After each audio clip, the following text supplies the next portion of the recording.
Karena saya mau masuk nanti agak dalam hari ini. Malaikat apa saja yang menjaga aras ini? Ada 8. Loh bukannya malaikat 10? Tar yang 2 belakangan. Yang 8 aja dulu. Apa sih malaikat itu? Malaikat itu adalah makhluk yang terbuat dari cahaya. Nah sekarang kita apa? Kan Allah bilang di Quran, "Faiza sawaituhu wa nafakhtu fihi mir ruhi faqa'u lahu sajidin." Ketika aku sudah selesai menciptakan tubuhmu, aku tiupkan ruhku. Jadi nggak ada ruhmu, yang ada adalah ruhku. Bagian dari dirinya Tuhan yang ditiupkan kepada kita. Apa wujudnya ruhku? Tuhan mengatakan wujudnya ruh adalah nur. Nur itu bahasa Arab, bahasa kitanya adalah cahaya.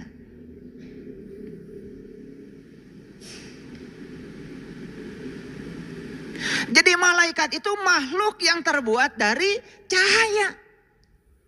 Sedangkan diri kita yang sejati kan ruhku. Sedangkan ruhku wujudnya adalah cahaya. Jadi siapa malaikat? Bingung kan? Nah, kalau tidak bingung berarti sudah kosong tuh. Kalau masih bingung karena kita masih menganggap malaikat itu suatu entitas yang keluar dari diri kita. Setan itu suatu entitas yang keluar dari kita. Jadi banyak makhluk tuh. Ada manusia, ada setan, ada malaikat. Bingung kan? Iya. Padahal malaikat di sini, setan di sini, manusia di sini, Adam di sini, Hawa di sini, semua ngumpul di sini. Bagi yang tahu, kelihatan jelas. Jelas sekali kelihatan. Makanya setan itu kan sering ya diasosiasikan sebagai sesuatu yang suka membisik.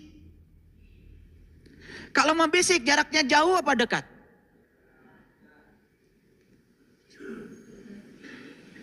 Kalau dari jarak jauh namanya teriak. Sedangkan di Quran tidak ada kata setan berteriak. Yang ada itu yuwaswisu fi sudur. Membisik kesadaran. Siapa yang suka membisikkan kesadaran kita? Kan sebetulnya pikiran bodoh kita. Pikiran gelap kita. Bukankah itu diri kita sendiri? Nanti malam mau bangun jam 2. Pasang alarm.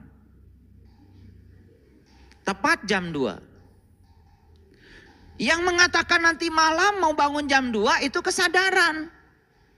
Kamu yang sadar. Jam 2 alarm bunyi. Begitu bunyi ada yang bisik. Tiris. Tidak banyak bisiknya, cuman tiris. Bisa saja bisiknya cuma lebih sederhana lagi. Tunuh.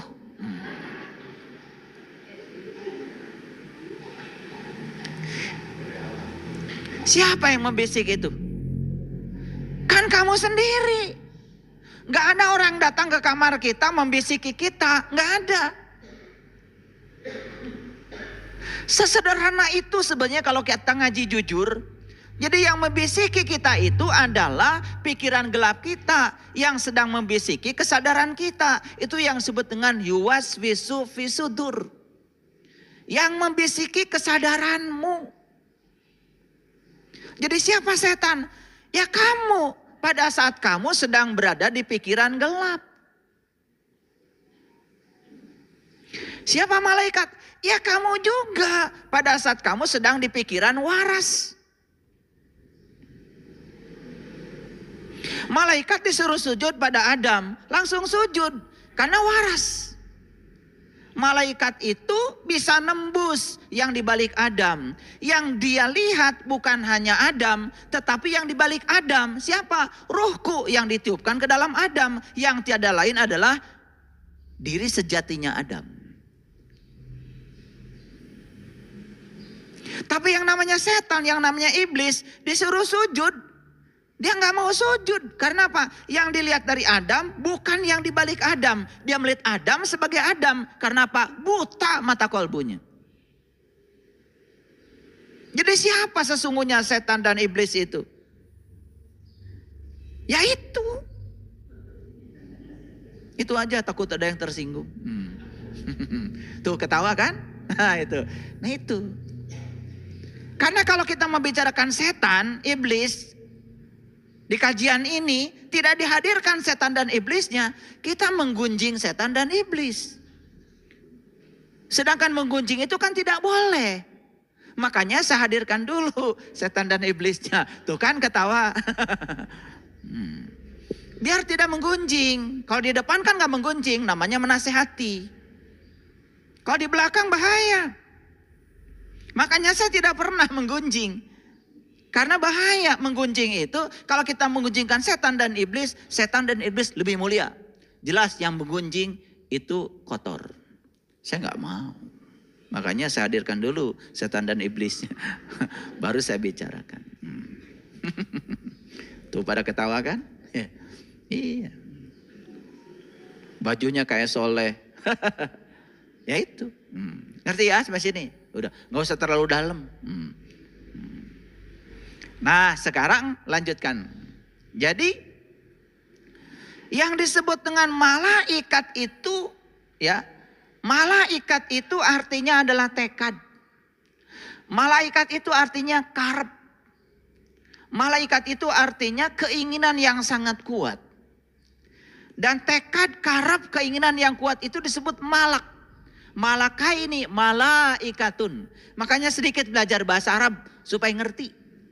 Jadi malaikat itu malak, milik, kepunyaan, sesuatu yang terdalam yang kita miliki, itulah karep, tekad. Makanya yang menjaga aras itu ada 8 malaikat. Mari kita rinci. Ini urutannya harus benar. Karena selama ini yang kalian hafal urutannya kurang tepat. Alias tidak benar. Dari mana kita mengurut malaikat? Nih cara mengurutnya. Yang pertama malaikat yang harus kita kenali adalah malaikat Munkar dan Nakir. Itu dulu. Siapa dia? Dia yang bertanya di kuburan. Apa kuburan? Pasti otakmu langsung. Kuburan adalah tanah. Siapa yang ditanya? Yang ditanya adalah orang yang sudah mati. Gak ada kerjaan malaikat. Orang mati ditanya-tanya. Itu bahasa siloka yang dipahami oleh kita keliru. Kuburan yang sebenarnya adalah tanah. Tanah itu apa? Nih tanah, nih tanah. Makanya Quran mengatakan aku ciptakan manusia terbuat dari tanah. Apanya? Jasmaninya. Karena tanah adalah unsur yang paling dominan. Tubuh kita tidak akan tumbuh hidup kalau nggak ada tanah. Karena kalau nggak ada tanah jelas nggak ada tahu. Kalau nggak ada tanah jelas nggak ada tempe. Kalau nggak ada tanah jelas nggak ada daging karena nggak ada rumput. Kalau nggak ada tanah jelas nggak ada kecap. Nggak ada tanah jelas nggak ada nasi. Semua itu yang kita makan itu berasal dari tanah. Unsur pembantunya, suplemennya adalah air, udara, matahari, sumber api. Tetapi unsurnya yang paling utama adalah tanah. Makanya kita terbuat dari tanah. Setuju sampai sini? Ya, kita ini terbuat dari apa yang kita makan. Gak pusing kan? Makanya bentuk tubuhmu ditentukan oleh mulutmu.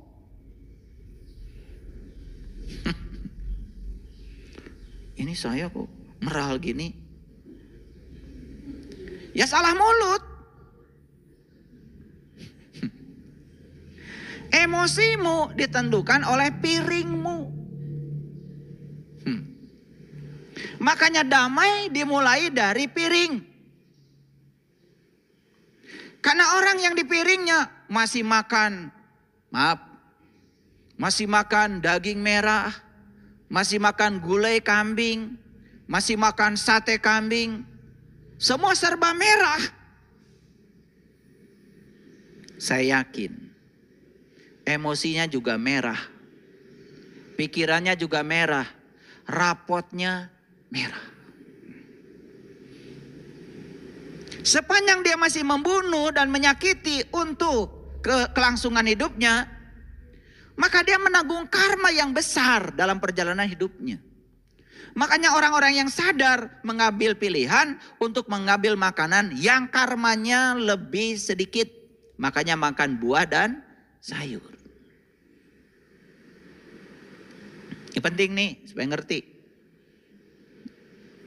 Jadi mulut dan piring itu bahaya kalau nggak dikontrol.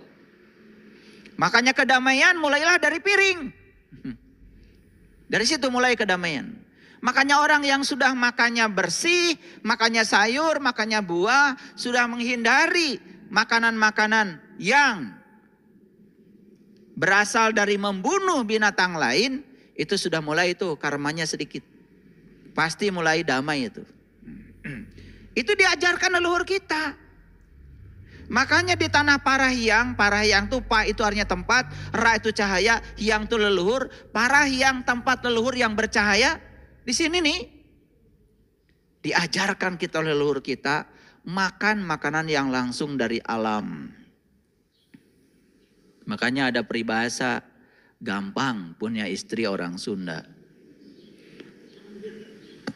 Aburkeun we ka kebon, pasti dahar. Iya, makanya orang Sunda terkenal dari dulu kulitnya bagus. Yang bagus maksudnya.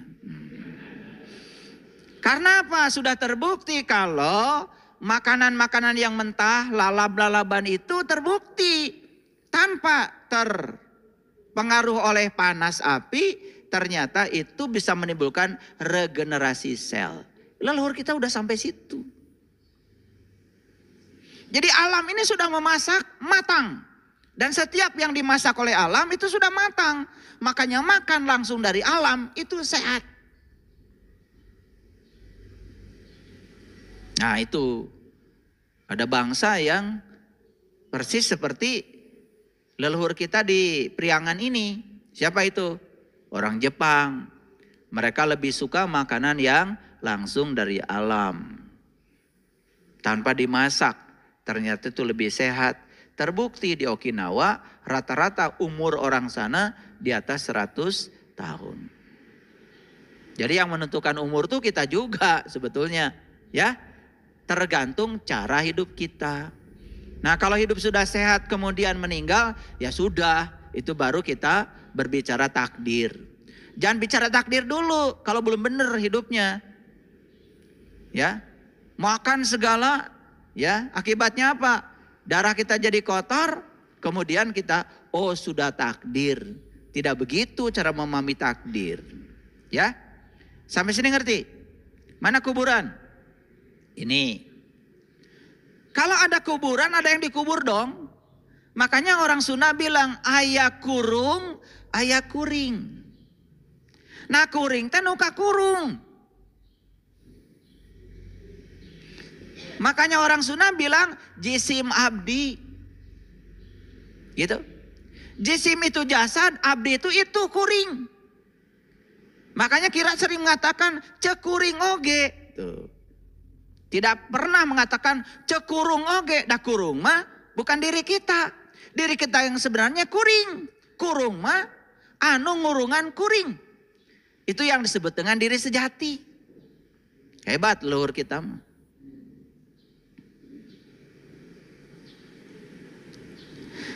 Jadi malaikat pertama yang harus kita kenal adalah malaikat Munkar dan Nakir yang bertanya di kuburan. Pernah nggak kalian bertanya, kenapa di kuburan harus ada 2 malaikat?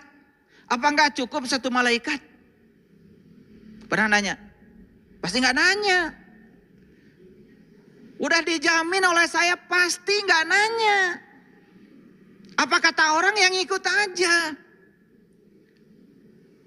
Kan begitu?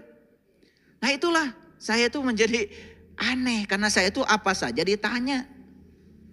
Ternyata apapun yang saya pertanyakan pada semesta, semesta ngasih jawaban. Karena jawaban hanya diberikan kepada mereka yang mau bertanya. Siapa yang mencari akan mendapat. Siapa yang mengetuk pintu maka pintu akan terbuka. Yang tidak pernah bertanya tidak akan pernah dialiri jawaban. Bertanya itu cuma kelihatan bodoh 5 menit kok. Tapi selanjutnya akan pintar selamanya kalau mau bertanya. Itulah kita. Di kubur itu katanya ada 2 malaikat yang bertanya. Saya waktu kecil umur belasan tahun udah nanya sama bapak saya. Pusing bapak saya tuh kalau ditanya sama saya. Kenapa pak? Ya, yang nurunkan hujan cuma 1. Malaikat Mikail. Padahal yang harus dihujani banyak. Ini yang nanya di kubur cuma 1 tapi 2. Bingung bapak saya. Makanya saya titipkan ke pesantren. Saya tanyakan lagi sama ustadz yang dititipi. Saya tanya lagi, bingung lagi dia. Dipulangkan dari pesantren. Nasib saya begitu, terombang ambing saya dulu. Dan ketika saya bertanya pada diri saya, sejujurnya, malah saya diasingkan. Saya sebetulnya pernah tidak nerima lah dengan kehidupan ini. Masa saya nggak boleh nanya gitu? Maka saya tidak boleh ngerti. Dan saya tidak mau seperti kebanyakan orang. Karena saya ingin menjadi diri saya sendiri. Ini judul kita hari ini. Maka judul kita hari ini adalah ini nih. Lupa saya ngasih judul ya. Gak apa-apa. Biasanya diingatkan ketika sudah jalan. Judul kita hari ini adalah jadilah seorang mahakarya. Hapus gagasan menjadi seseorang. Jadi yang disebut dengan mahakarya itu bukan yang bikin patung. Bukan yang bikin gedung. Yang bukan yang bikin pesawat. Seorang mahakarya bagi saya adalah mereka yang sukses menjadi dirinya sendiri. Stop menjadi seseorang. Nah ketika saya ingin menjadi diri sendiri, menyampaikan pertanyaan-pertanyaan kritis seperti itu, malah saya harus terasing dari kehidupan. Karena yang namanya ngaji dari kecil ya sudah. Belajar ikhfa, belajar idgham, biguna, bilaguna. Belajar itu. Belajar ikro yang namanya ngaji. Di otak saya yang namanya ngaji bukan itu. Kalau itu kan baca. Bagi saya baca belum ngaji. Dan lucunya kita kalau sudah baca kitab suci merasa sudah ngaji. Padahal ngaji itu kan mengkaji. Kalau saya cuma baca belum tentu mengkaji. Itu dari umur belasan tahun saya sudah begitu. Saya nanya perkara kenapa di dalam kubur itu ada 2 malaikat. Saya tanya udah keliling dunia Bapak Ibu. Akhirnya karena saya tidak puas ya sudah. Saya tanya aja sama Allah. Tolong Allah kasih jawaban. Saya ingin mengerti. Dan ternyata intuisi hidup. Begitu intuisi hidup, semua pertanyaan itu terjawab tanpa kata-kata. Tiba-tiba mengerti.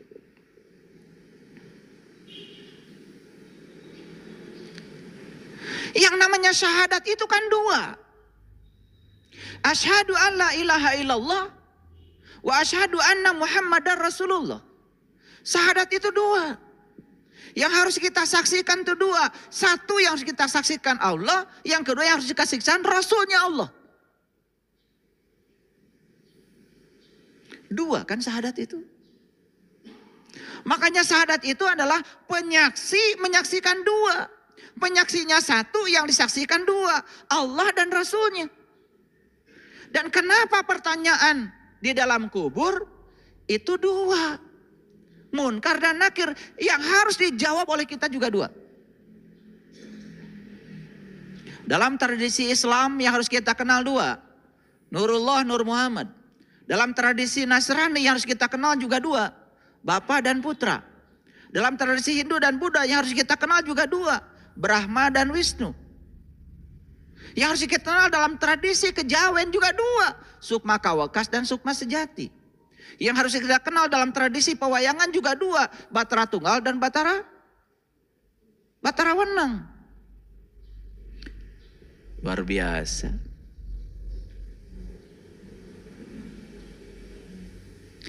Karena saat Allah meniupkan ruhku ke dalam diri kita itu tiga.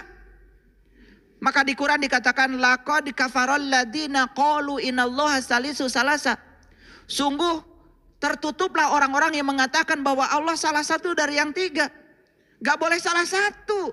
Harus gumulung manunggal. Tiga. Tiga itu apa? Yang menyaksikan dan disaksikan. Yang menyaksikan satu, yang disaksikan dua. Makanya pertanyaan dalam kubur ini ada dua.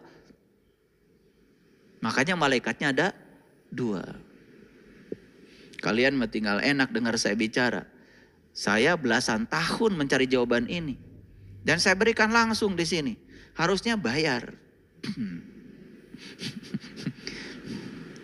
Enggak, saya cuma bercanda. Karena kata Rasulullah, ilmu ini jika ditawarkan kepada mereka yang tidak mencarinya, gratis saja belum tentu mau. Dan ilmu jika ditawarkan kepada mereka yang mencarinya, ditukar dengan gunung emas, dia akan mengatakan tak sebanding. Makanya ada beberapa orang yang baru dibuka mata kalbunya. Kemudian bilang sama saya, tidak ada lagi kata-kata yang pantas untuk diucapkan. Kata terima kasih tidak cukup katanya untuk menyampaikan itu. Karena apa? Kebahagiaan yang luar biasa. Karena bisa menjawab pertanyaan Munkar dan Nakir. Apa pertanyaan Munkar dan Nakir? Kan man robuka.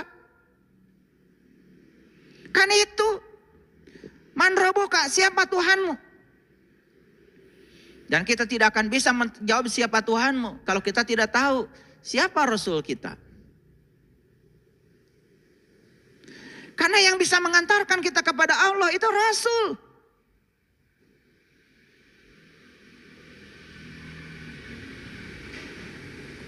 Rasul. Makanya Rasul ada dua. Ada Rasul yang syar'i, wujudnya manusia. Ada Rasul yang hakiki. Wujudnya adalah guru sejati. Ada dalam diri kita. Itu adalah usul kita. Itu wasilah kita. Itu juru selamat kita yang akan mengantarkan kita kepada Allah. Siapa yang diantarkan? Jiwa kita. Siapa yang tuju? Allah kita. Makanya jiwa harus ketemu dengan sang maha jiwa. Jadi sebetulnya kita ini sedang melakukan perjalanan. Syarat untuk melakukan perjalanan jelas. Satu, harus ada jalan. Setuju? Awas, catat. Syarat untuk melakukan perjalanan satu, harus ada jalan.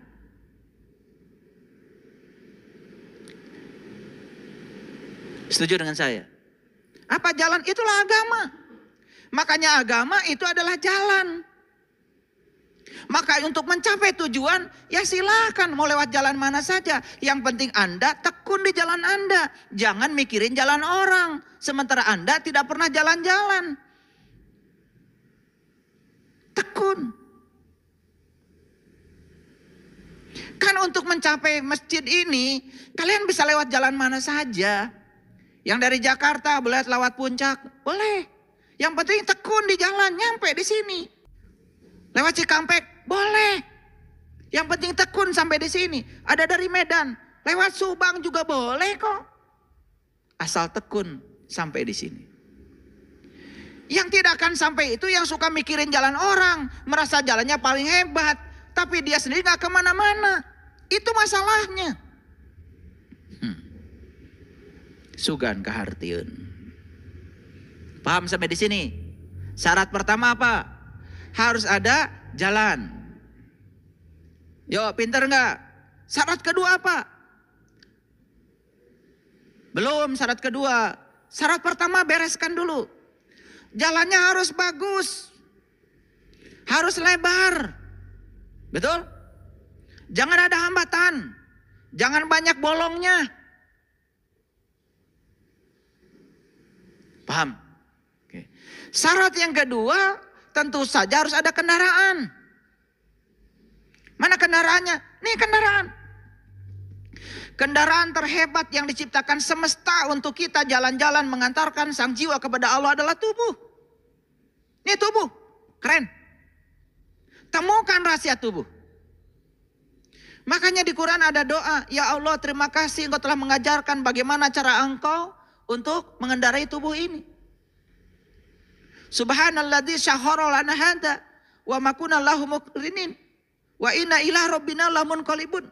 Itu doa diucapkan kalau kita sudah bisa menggunakan kendaraan, bukan bis, bukan Innova, bukan BMW, bukan itu. Kendaraan yang diciptakan semesta adalah ini. Bisa nggak kalian menggunakan ini? Kalau sudah bisa menggunakan kendaraan ini, baru mengucapkan itu. Subhanalladzi syahhara lana hada wa ma kunna lahu muqrinin wa inna ila rabbina lamunqalibun. Kendaraan yang bisa mengantarkan kita kepada Tuhan, itu tujuan kita. Doa itu kalian pakai untuk naik angkot. Emang kalian naik angkot mengendarai sendiri kan? Tidak, duduk. Padahal kata-katanya terima kasih ya Allah, engkau telah mengajarkan bagaimana cara aku menggunakan kendaraan ini. Cara Allah mengajarkan cara menggunakan kendaraan ini, kita akan dipertemukan dengan seorang guru. Di zamannya kita dipertemukan dengan para nabi dan para rasul. Ngerti sampai sini? Satu harus ada apa? Jalan. Dua harus ada kendaraan. Makanya ini kendaraan jaga. Kalau harus makan Pertamax ya Pertamax. Kalau makan Pertamina Dex, Pertamina Dex. Diciptakan untuk Pertamina Dex, makan biosolar. Ya kalau kita salah makan ya hancur tubuh ini. Makanya pelihara. Makan itu harus menggunakan rumus. Rumus makan tuh 3J. 1 jadwalnya harus benar. 2 jenisnya harus tepat. Yang ketiga jumlahnya harus tahu diri. Jangan mentang-mentang enak nambah terus. Tambah.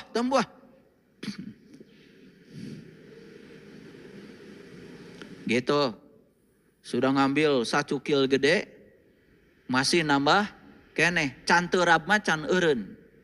Bagaimana? Kan sepertiga harus air. Sepertiga baru padat. Sepertiga udara. Supaya tubuh ini jadi kelihatan ideal. Ya, murid saya nggak boleh tubuhnya gendut. Maaf ya.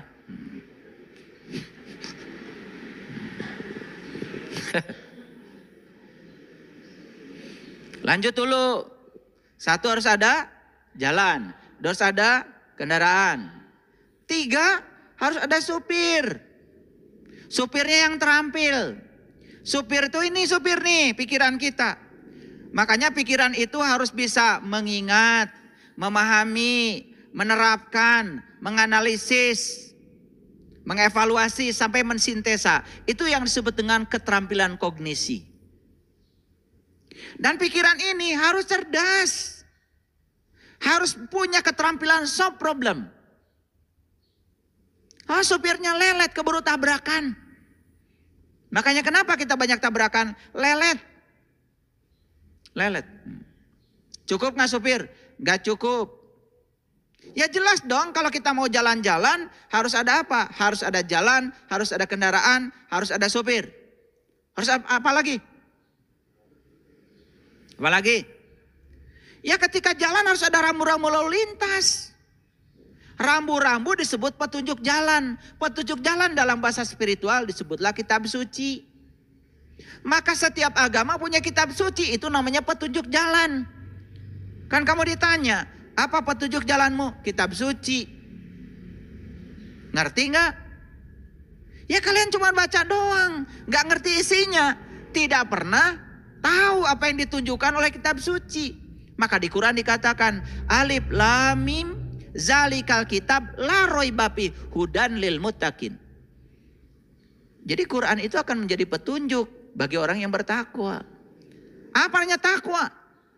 Takwa itu di Quran jelas. Di surat Al-Baqarah ayat 63 dikatakan takwa itu 1 mengambil janji, 2 mengangkat kesadaran, yang ketiga menyaksikan dia yang menunjukkan diri puncak kesadaran, yang keempat ingat apa yang ditunjukkan. La'allakum tatakun, baru takwa. Apa yang takwa kamu lakukan selama ini? Gak jelas. Takwa itu laku sebetulnya. Laku yang dapat mengantarkan kita liqo kepada Allah. Perjumpaan kepada Allah. Itu jelas di Quran. Lanjut dulu. Petunjuk jalannya sudah ada? Ada, cuman kalian gak ngerti. Makanya sering salah jalan. Makanya gak nyampe-nyampe. Saya percaya ya kalau baca kitab suci udah pada rajin. Tapi ngertinya saya ragu. Padahal dikatakan kita sudah merasa ditunjuki jalan kalau sudah mengerti. Itu masalahnya. Sibuk baca sementara tidak mengerti. Lanjut, cukup? Gak cukup. Harus ada orang yang membantu kita memahami petunjuk jalan. Itu yang disebut dengan penuntun jalan. Di zaman Nabi dan Rasul itulah para Rasul. Sekarang kita tidak hidup sejaman dengan beliau. Kita hidup sejaman dengan orang-orang yang hidup bersama kita. Harus ketemu dengan seorang guru yang bisa menunjukkan apa maksudnya petunjuk jalan. Namanya penuntun jalan. Cukup? Belum cukup. Jangan ngangguk dulu. Harus bawa bekal. Bawa bekal. Tahu bekalnya apa? Apa? Ilmu. Di Quran jelas, fatazawwadu fa inna khairu zadi taqwa. Berbekalah kamu, sebaiknya bekal adalah takwa. Takwa itu hurufnya ada 4, tawadu, selalu rendah hati. Qof, qanaah, menerima apapun yang terjadi di perjalanan apa adanya, jangan banyak protes. Waro, malu sama Allah, malu sama diri, malu sama sesama. Sehingga punya adab dalam proses berjalan. Yang keempat alif itu ikhlas. Itu bekalnya. Cukup? Belum cukup. Harus ada penumpangnya. Siapa yang mau dianterin? Siapa penumpangnya? Itulah dirimu, itulah jiwamu, itulah penumpangnya.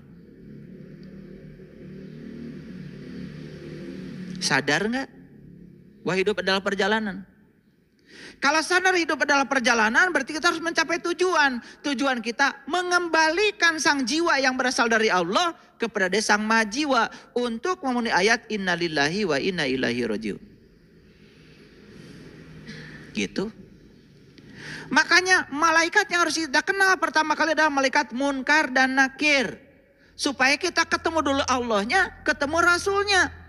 Supaya sang jiwa itu tidak berjalan sendiri. Ada pendampingnya, ada guru sejatinya yang mendampingi. Insya Allah dalam perjalanan tidak akan salah jalan.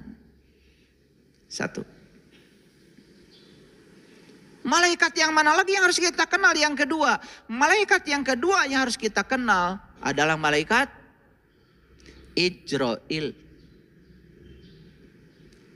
Apa tugasnya? Apa tugasnya? Pada pintar biasanya kalian. Kalau urusan ngapalin kayak gitu-gitu udah keren lah pokoknya. Disangkanya ntar di akhirat mau ditanya gitu ada ujiannya. Siapa malaikat pencabut nyawa? Ijrail gitu. Gitu? Gak penting. Yang paling penting sekarang kita kenal dan ketemu dengan malaikat itu. Kan malaikat saya bilang tadi tekad, karep. Malaikat Ijrail tugasnya apa? Mencabut nyawa. Makanya kata Nabi, mut anta qabla mut. Belajarlah mati sebelum kamu mati. Kata orang tua kita, kamu harus bisa mati sak jeroning urip. Supaya kamu bisa kenal jati dirimu. Harus belajar ilmu sangkan paraning dumadi. Ilmu sangkan paran. Dari mana kamu asal, apa tugasmu, setelah ini kamu mau kemana. Untuk bisa menjawab pertanyaan itu, kamu harus berkenalan dengan malaikat Ijrail. Agar kamu bisa belajar mati selagi hidup. Agar bisa mengalami ayat kullun nafsin zaikatul maut. Belajar merasakan mati. Ayo pikirkan kata-kata saya. Belajar merasakan mati pada saat setelah mati atau masih hidup? Masih hidup atuh. Kalau sudah mati kita tidak akan pernah bisa merasakan rasanya mati. Merasakan rasanya mati harus hidup. Makanya kullu nafsin zaikatul maut, setiap yang bernyawa harus merasakan rasanya mati. Merasakan rasanya mati sekarang mumpung masih hidup. Sok yang waras pikirannya. Orang yang mati tidak akan merasakan mati. Namanya juga mati. Kan merasa itu harus hidup. Ini ngerti nggak saya ngomong? Banyak berkenalan dengan malaikat yang kedua, namanya malaikat Ijrail, supaya kita belajar mati sakjroning urip, supaya kita belajar untuk mematikan diri. Disitulah kita belajar membunuh ego, membunuh keakuan, dan lain sebagainya. Banyak. Kalau sudah berkenalan dengan malaikat Ijrail, apa yang selanjutnya kita harus lakukan? Kita harus berkenalan dengan malaikat Mikail. Tahu malaikat Mikail tugasnya apa? Menurunkan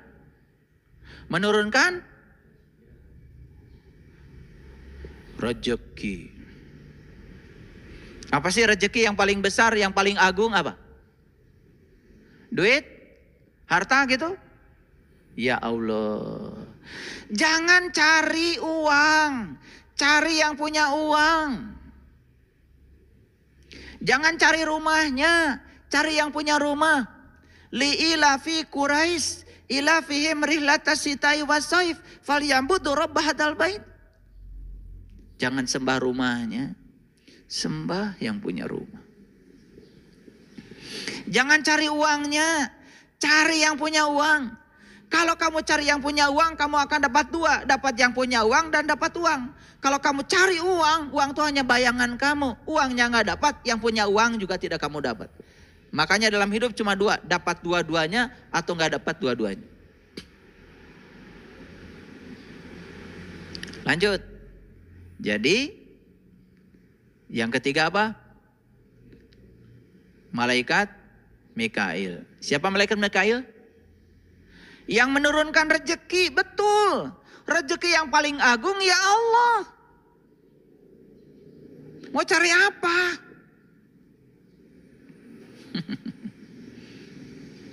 Mau cari apa? Maka di Quran dikatakan laisa alaikum junahun antabtagu fadlam mirabbikum. Tidak ada dosa bagi kamu mencari karunia dari Tuhanmu. Karunia dari Tuhan yang paling besar adalah fadlan mirabbikum. Keutamaan dari Tuhan. Keutamaan dari Tuhan adalah Tuhan itu sendiri. Itu dulu. Bab itu selesaikan. Kalau besok pun harus mati, gak apa-apa. Kenapa? Sudah tahu jalan pulangnya. Itulah tugas malaikat Mikail. Menurunkan apa? Rezeki. Rezeki yang paling agung apa? Ya Allah. Kalau sudah sampai kepada Allah, dibantu oleh Munkar dan Nakir, dibantu oleh Ijrail, dibantu oleh apa? Tadi Mikail. Maka kita pun akan menjadi mudah berkenalan dengan malaikat Israfil. Siapa Israfil? Yang meniup sangkakala. Tandanya apa sangkakala ditiup? Tandanya kiamat, tandanya bangkit. Maka kamu akan mengalami hari kebangkitan. Bangkitnya apa? Bangkitnya kesadaran. Indah ya? Sudah berapa malaikat? Munkar Nakir sudah. Ya toh?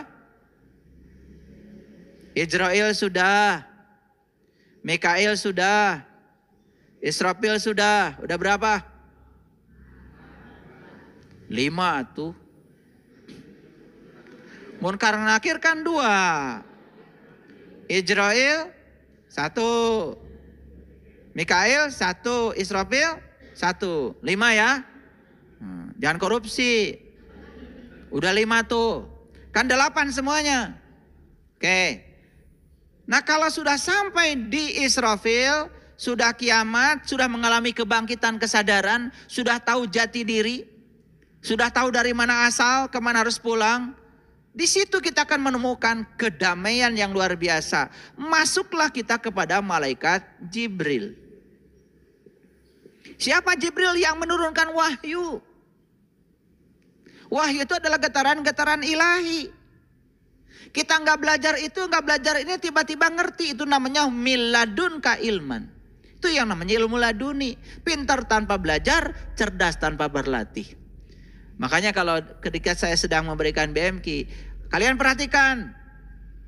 Nanti kalau kalian sudah menyaksikan pusat semesta pada diri kalian sendiri, baca ayat mana saja kalian mengerti sendiri. Betul? Baru kaget. Loh, gampang ya memahami Quran. Baru kaget. Itu yang disebut dengan melampaui kecerdasan pikiran. Itulah para nabi, para rasul. Gak sekolah, gak pernah masuk bangku kuliah, tidak pernah belajar di akademik. Tapi beliau itu adalah bisa menguasai ilmu apa saja. Itulah pentingnya anak-anak kita harus belajar ilmu yang benar. Belajar ilmu yang melampaui intelektualitas, namanya ilmu kesadaran. Di situ kita akan memasuki yang namanya intelijensia. Sudah ketemu berapa malaikat sekarang? 6. Alhamdulillah ya. Semua ada di sini kan? Munkar dan Nakir yang bertanya, siapa Tuhanmu? Siapa dirimu? Sudah lewat Munkar dan Nakir. Sampai menemukan jawaban Allah dan Rasulnya. Malaikat Ijrail, kita belajar mati sak jerning urip. Malaikat Mikail, turunnya keutamaan dari Tuhan. Tuhan itu sendiri. Malaikat Israfil, bangkit kita dari keterpurukan, bangkit dari ketidaksadaran, mengalami kiamat yang sesungguhnya. Kiam itu artinya bangkit. Masuklah kita fase berikutnya, malaikat Jibril. Pintar tanpa belajar, cerdas tanpa berlatih. Masih ada 2 lagi. Malaikat siapa?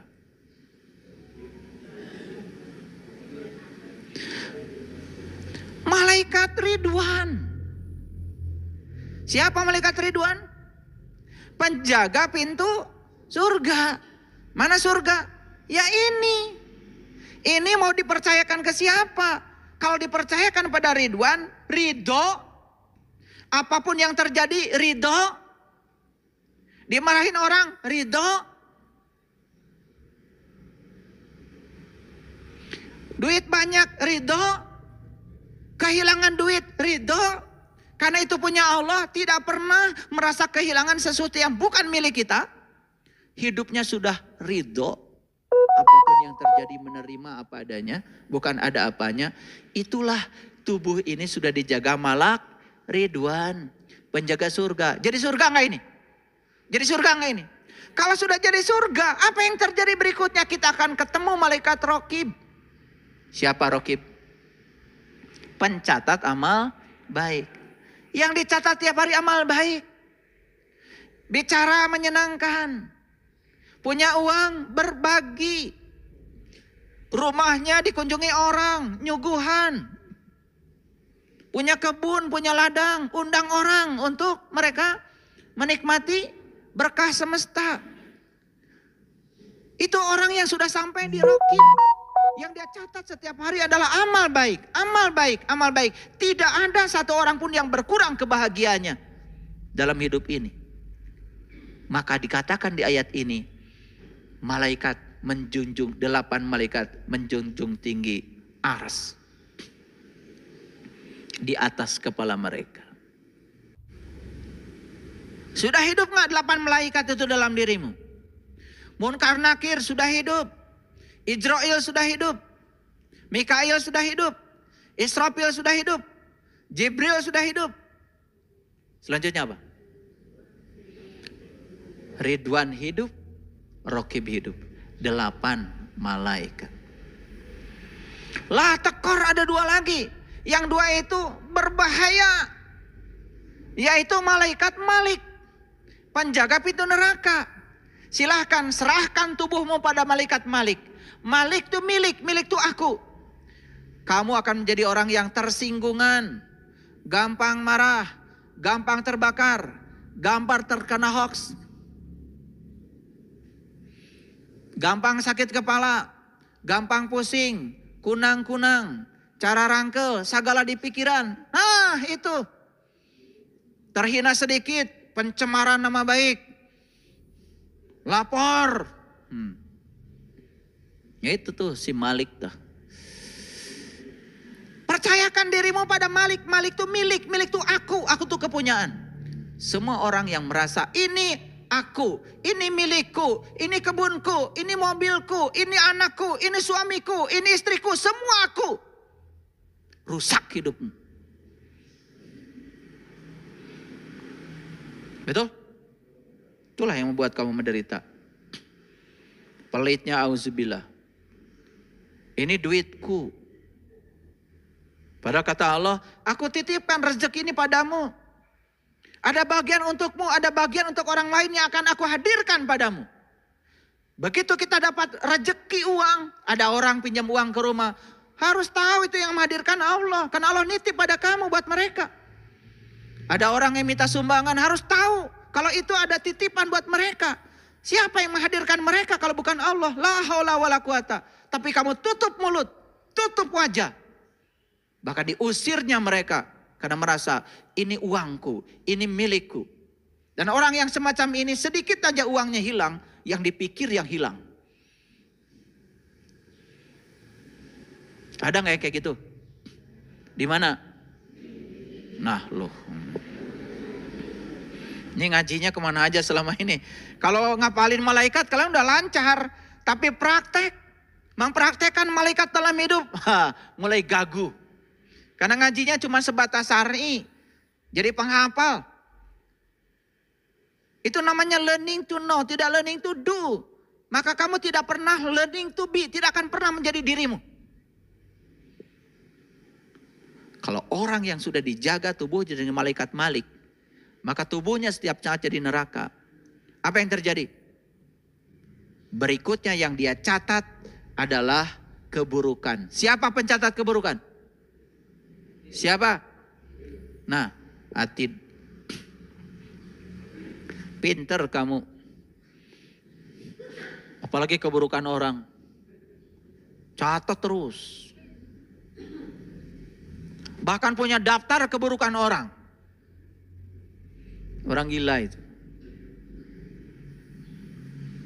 Makanya Quran itu hebat. Quran mengatakan kalau aras ingin dijaga kesuciannya, percayakan pada 8 malaikat. Dan jangan coba-coba kamu percayakan pada 2 malaikat. Malik dan Atid. Begitu kita jaga tubuh ini dengan Malik, saya kasih tahu, yang kamu lakukan setiap hari adalah keburukan. Makanya, saya tempo hari memberikan kajian. Tabi'in Wahab bin Munabbih, salah satu ahli fikih, menyampaikan 5 ciri orang bodoh. Yang pertama, orang bodoh itu kalau bicara semakin kelihatan bodohnya. Yang kedua, orang bodoh kalau diam tambah kelihatan bodohnya.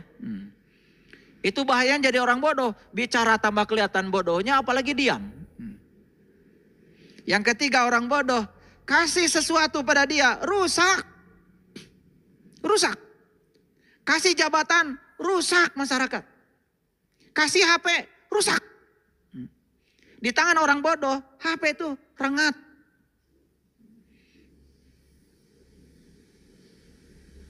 Ini saya kasih tahu nih, HP kalian yang kacanya belah-belah, itu jangan-jangan. Ya jangan-jangan karena bodoh. Saya tidak mengatakan kamu gak sekolah. Mungkin saja HP-nya kebanyakan dipakai gosip. Retak juga. Karena orang bodoh itu apa saja berita dianggap benar. Iya. Ada orang kirim WA, tanda-tanda kiamat sudah dekat. Dia juga belum baca seutuhnya udah kirim ke temannya, share lagi. Dasar orang bodoh. Amati dulu, benar gak itu? Itu rusak. Yang keempat, ciri orang bodoh apa? Kasih amanah dia, pasti hianat.